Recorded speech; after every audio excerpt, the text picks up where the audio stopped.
In Britain, we are now all too aware of the dangers that rivers and seas pose to our homes. From coastal erosion in Yorkshire to southern England's devastating floods. But in Italy, a whole city is at risk.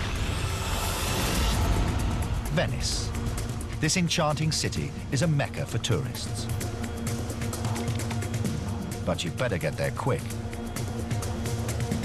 because if nothing is done, Venice is in deep water.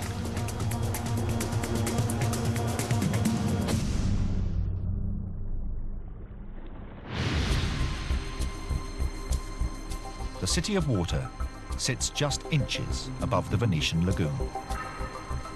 But every now and then, high tides from the outside Adriatic Sea can flood into the lagoon. And before you know it, Venice's historic squares and narrow streets are submerged in water. Oggi per fortuna siamo un po' salvati, ma ieri è proprio un disastro. Venice turns from a tourist dream into an underwater nightmare. And it's about to get a whole lot worse.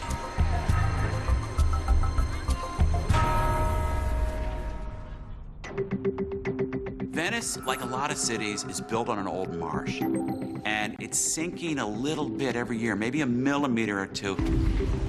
It doesn't sound like much, but it adds up. And then if the sea level is also rising at the same time, it's a deadly combination for the city. In 20 years' time, the city may have sunk 3 inches. And eventually, it could be completely underwater. This extreme predicament needs an extreme solution. It's called Project Moses. We are doing something that nobody has done before. This colossal £4 billion engineering marvel aims to save Venice from drowning with a system of floodgates. In such a big job, an ambitious job, because we are working with huge structures. They are building 78 of these huge gates at the 3 entrances to the lagoon.